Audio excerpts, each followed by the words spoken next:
خب تشکر از تشریف آوری شما. نام من لطیف است، عبداللطیف، و گره خورده با نام انجینیری، چون ما فاکولتی پلیتکنیک خواندیم و بعدا هم به وارد عرصه سینما شدیم.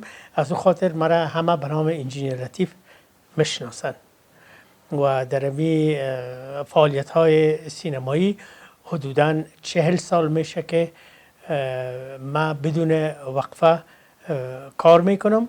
اصلا از کابل هستم، از کوچه رکاخانه، یعنی اجداد ما به مو رکاخانه بودن و بعد هم آمدیم ما در بارانه کابل اونجا زندگی بسیار دوامدار داشتیم و از همین کابل هم جای نرفتیم جزی که به سفرهای رسمی و به سفرهای کاری بیرون بودیم.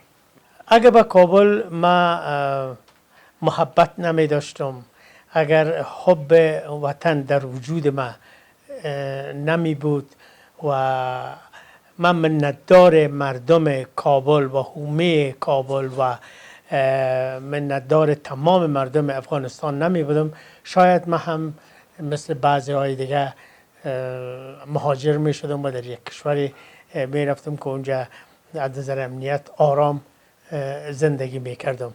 ولی کابل با تمام ناملایماتش، با تمام اوضاع خوب و خرابش قبول کردیم و همینجا بر سالها است که زندگی می کنم.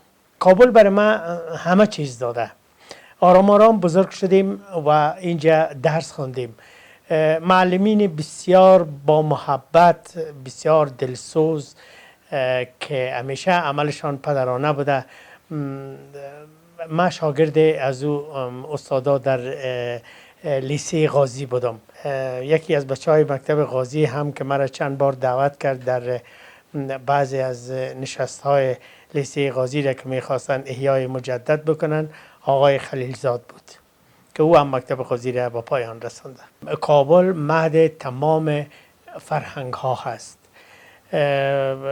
کابل میزبان تمام اقوام و ملیت های افغانستان است. من بسیار زیاد منتگزار هستم از مردم کابل که ازشان آموختیم، فرهنگ آموختیم، زندگی را آموختیم، زیست با همی را آموختیم و همه چیز، سبق، درس، اخلاق انسانی را، همه چیز را ما از کابل، از دوستای خود، از کسایی که با ایشان آمیزش داشتیم، از رفیقای بسیار نزدیک خود، از کسایی که با هم یک جا درس میخواندیم، از نا آموختیم که من با او افتخار میکنم اگر بتانم که او را تا آخرین دقایق عمر خود نگاه بکنم.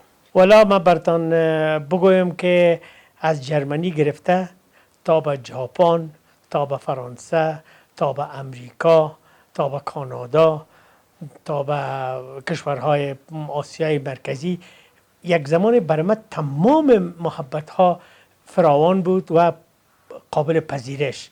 یعنی در هر جایی که من می رفتم با یک قدر عزت من اوجه پذیرفته می شدم و می ماندم.